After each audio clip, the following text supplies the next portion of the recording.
Special forces personnel are of a critical importance during war. Sometimes only one special force personnel can be more effective than thousands of cannon, ammunition, or bullets.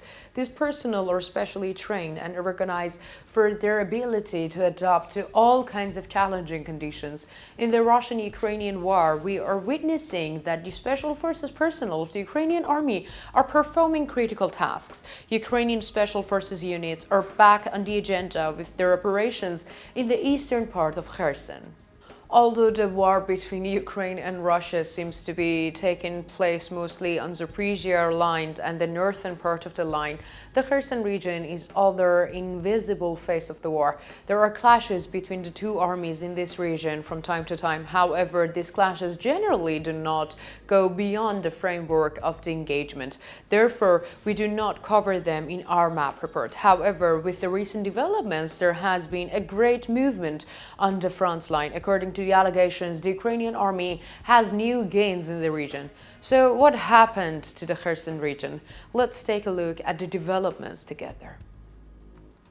As the pioneer, we continue to convey the Russia-Ukraine war to you. Please continue to express your opinions about our content in the comments so that we can further improve our content. This will also help us reach more people. I read all your comments with great attention. If you're ready, let's start the Pioneer Reports. Allegedly, Ukrainian Special Forces personnel serving in the Ukrainian Naval Forces crossed to the eastern bank of the Dnipro River in assault boats late at night. Night hours were preferred for the safety of the operation, otherwise Russian forces might have noticed the approach of the Ukrainian Naval Special Forces.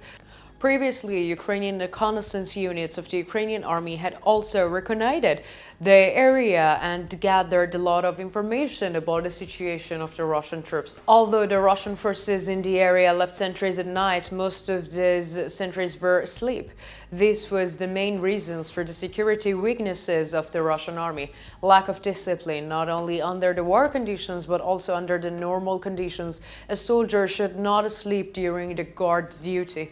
In fact, in another army, there is a very remarkable teaching on this subject. If you sleep, you die.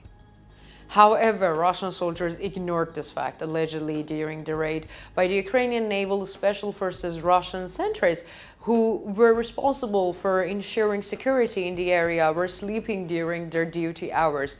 In fact, we can call this a complacency. For a long time, the war between the Russian army and the Ukrainian army had not visited the Kherson region for a long time. Therefore, the Russian soldiers were in a state of great comfort. They had no expectations that Ukrainian troops would attack. However, just when they had no expectations, Ukrainian naval forces and special forces landed on the east bank of the Dnipro River with assault boat.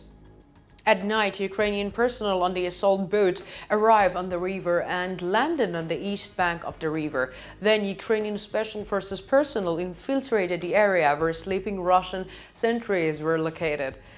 The sentries were destroyed first.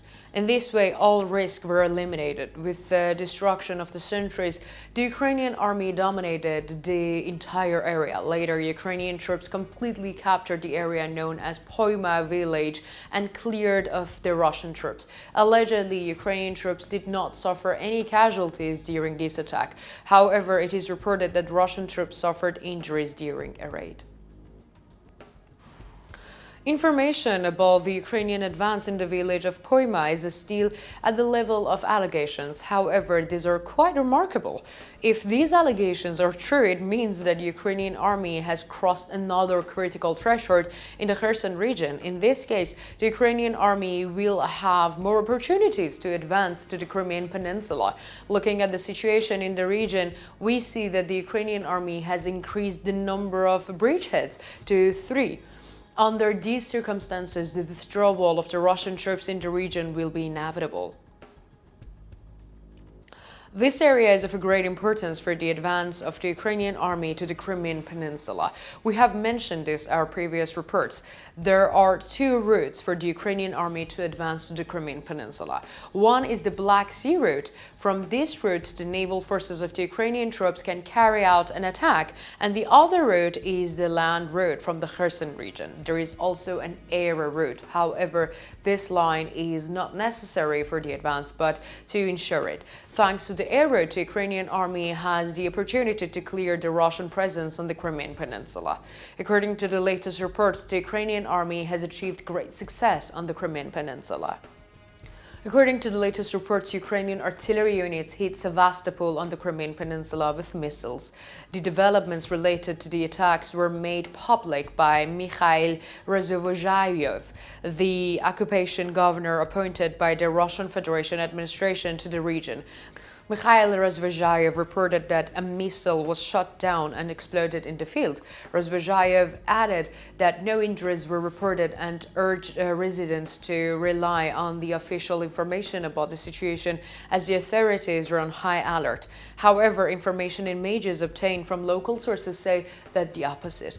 According to the latest reports from local sources, Ukrainian artillery units had successfully blown up a Russian ammunition depot in the area.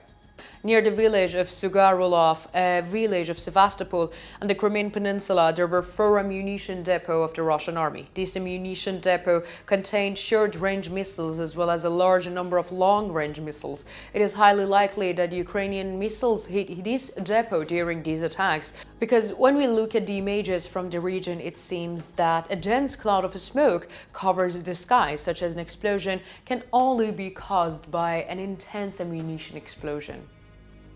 It seems that the Russian army has lost the ability to reflex against any Ukrainian attacks. This situation will become even clearer in the coming days. In addition to ground-to-air attacks, ground-to-ground attacks will also gain great strength in the coming days, because the problems experienced by the Russian soldiers are growing. At the same time, the families of Russian soldiers began to rise up for the Russian soldiers to return home. In a video posted on social media, the loss of rate, the Tatarstan battalion serving on the Russian army has increased tremendously. In the published video, the speaker speaking in front of the group of people introduces himself as a close relative of the 2nd Battalion of the 1234th Regiment. In the video, the speaker makes the following statements.